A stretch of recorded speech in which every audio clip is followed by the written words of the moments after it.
Welcome to MedMen. This is Andy. And that is Pim.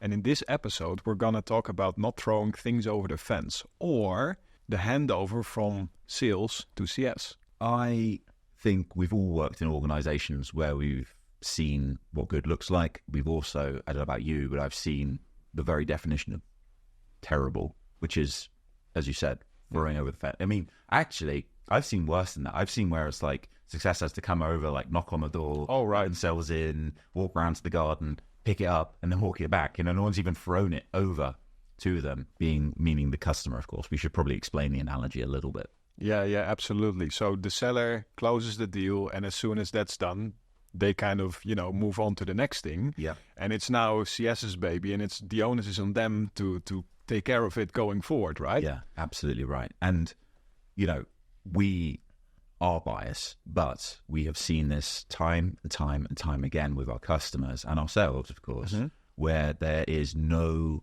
better handover process than MEDDIC. It's like the best. It's as good as it gets. There is nothing that the CS team will want to know or need to know that MEDDIC is not going to tell them. It's not going to teach them, give them the perfect insights. Yeah. As soon as, as a business, as soon as you start considering MEDDPICC as a cross-functional common language, as well as like a full customer lifecycle language and framework to work with, then you can start tapping into this and then ultimately end up with world's greatest handover. The world's greatest handover. It's like something out of the Olympics relay race final. Yeah, absolutely. So because when you're going from selling and closing into value delivery, it's not like the very value and the stakeholders and the process that, it takes to work with this customer is suddenly disappearing, exactly. Right? Let's talk about that. Let's go into that. So value, if I have won a new customer, which is great, and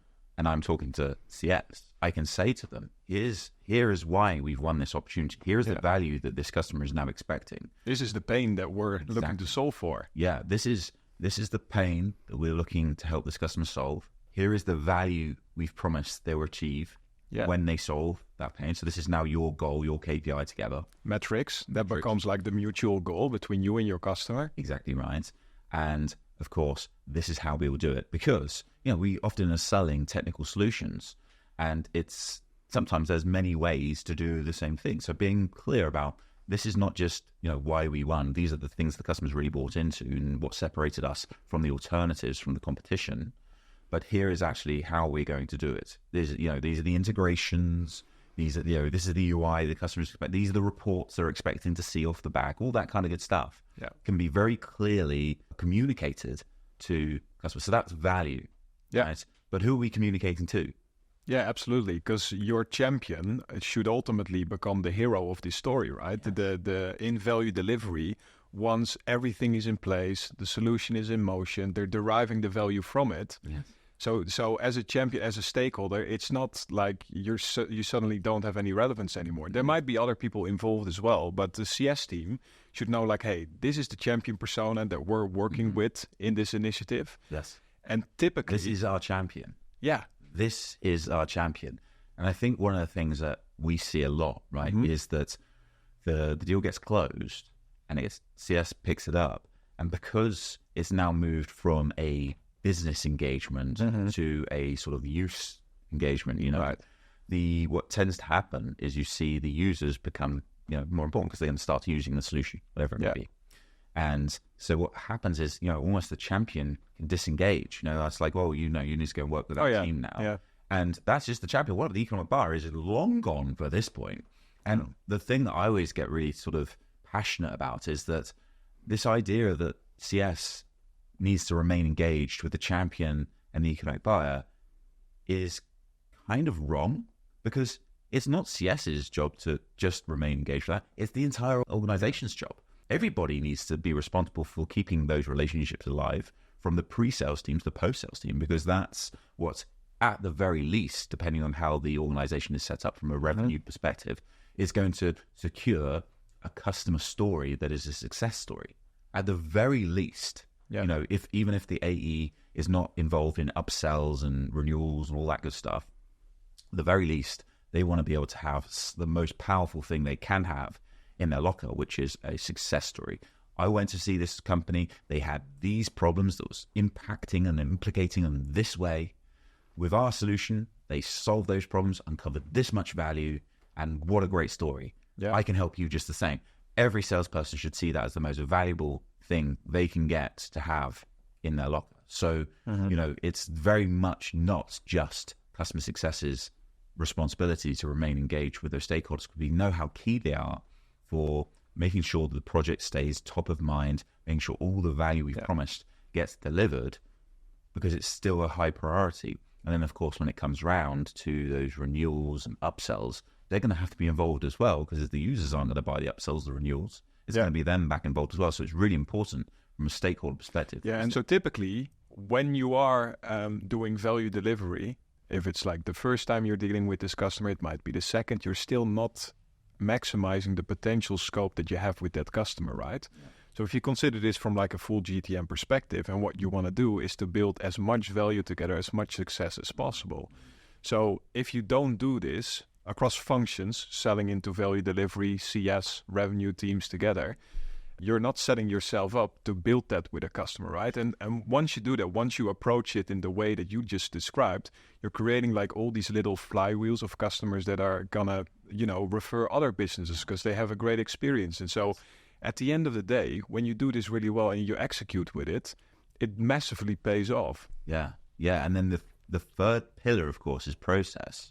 And it's like, okay, sure, maybe your first engagement with a customer is going to be more complex than what the upsell or the renewal may be. Oh, because I've had this, where, in terms of like sort of throwing over the fence, maybe doing a little bit more than that. But then the team that had to renew the business wasn't aware that the paper process and like all of the stuff that needed to happen before next, it was massively complex and taking time. And so you don't get ahead of it. Yeah, exactly. And that's the point.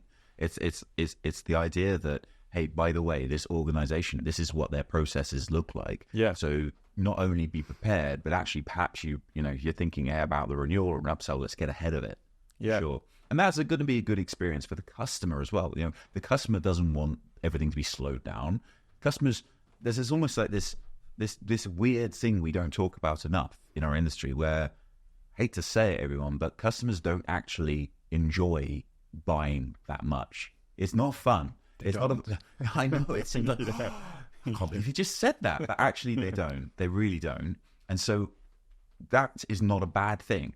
It sounds like a bad thing, but the truth is, if you are conscious of it, and you as the salesperson can approach the engagement with the customer, or you as the customer success person can approach the engagement with the customer for a new sale, an upsell, or renewal with that in mind, and your goal, therefore, is to make sure that you help them have the most efficient and diligent process as much as possible. Yeah. And if that's your goal, that is going to make it a much better experience for the customer. All they want to do is make sure they're doing their due diligence, getting the best solution, getting the best, the best deal, all that kind of stuff as efficiently as possible. So if you take that mindset, it's a win for everybody. And customer experience is also something MEDDIC does incredibly well, because especially, again, not all MEDDIC is equal. So if you're listening to this wondering, hang on, we don't do it like that, probably true. But the way that we do MEDDIC, of course, is that we talk about metrics being M1s, M2s, and M3s. So the idea is we engage with a new prospective customer, and instead of trying to interrogate them, aka discovery, by asking them what keeps them awake at night and trying to find pain that way, we come in prepared and talk about how we've helped organizations just like them to solve pains that they probably have. And our goal is to try and find pain via consensus of them agreeing that they have those pains, via seeing how we've helped other organizations solve those pains. And then, of course, we pivot to the M2, which is where we personalize the metrics of what value they'll get from solving those pains for them. It's their version of the same story. Their version of the same story. I love that. We win the deal because we're going to win the deal, because when you sell like that, if you're qualifying, it should close. And the M2 becomes an M3, which is exactly the same thing. The only thing we're doing is now passing it to our friends in customer success, and it becomes the goals, the KPIs that we're aiming to achieve. So for the customer, great customer experience. They've engaged, and the salesperson's come in, and instead of what they used to, which is being boshed over the head with daft discovery questions, they've come in and they've shown them how they've helped organizations like them They then adapted the conversation to be, this is how we'd help you with that same story, as you said. And then, what's happening? We've become partners, and now the customer success team, they're actually turned up and they know about what's been promised, and better still, they're trying to make sure they can help us to achieve it. It's the best customer experience. This is the value you could get, because this is the value we've helped other organizations. Let me personalize that for you. And now let's deliver that value for you. And of course, the best thing for the actual sales team, the whole go-to-market team, is once you achieve those M3s, they become M1s for other prospective customers. Everybody wins. And imagine this. You're my customer, or you're my prospective customer. I come in, I say... I was at some point. You were, actually, it's very true.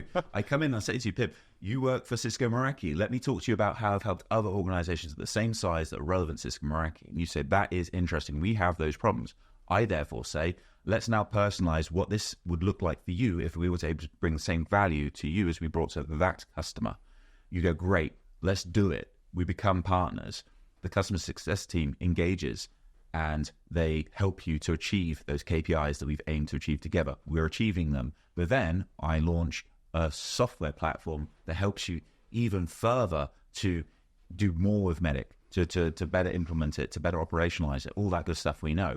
And instead of just coming and going, look at all these bells and whistles and feeds and speeds, I come in and go, hey, remember that organization I told you about before, where we introduce you to all the value you can provide? Well, they've been using the software. Look at how it helped them. So even though you're an existing customer, I'm still using, in this case, an M1 to introduce you to value you could get, even though you're an existing customer. So it works for the full cycle. It's never been done before, where we've connected the value discovery to the value delivery to make it into a flywheel.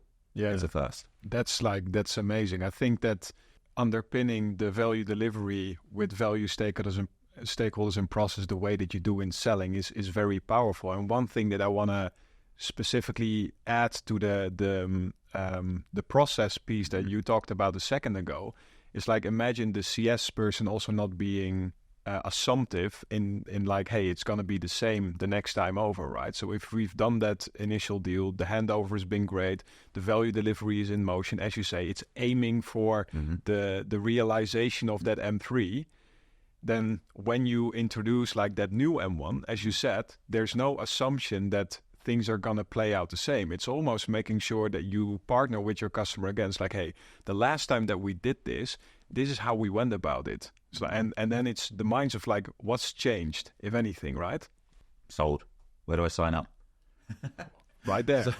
So in summary, what we're saying is MEDDICC, the perfect common language for the whole go-to-market team, but specifically, we've closed the deal, and now the sales team can introduce the post-sales team, the customer success team, to exactly what value we're promising to deliver via pain, metrics, and decision criteria, making sure we're engaging with the right stakeholders. Of course, the champion, you can, well, we forgot one, the competition. Let's not forget, it's really important that we talk to our post-sales friends about the competition that we've beaten, both the rivals, because they're going to be knocking on the door come 9 months when that renewal's on the horizon, so make sure we're ahead of them. But also, if there was competition in the mix, there might be a detractor in the customer's business, whether it was for a rival or for building themselves, or they had their own project that got pushed down the priorities list. It's really important we let our friends in customer success know that that person exists, so they can work, at least be aware, but work on, building them up. Absolutely. So that's the stakeholder, and then of course the process elements of decision process and paper process to make sure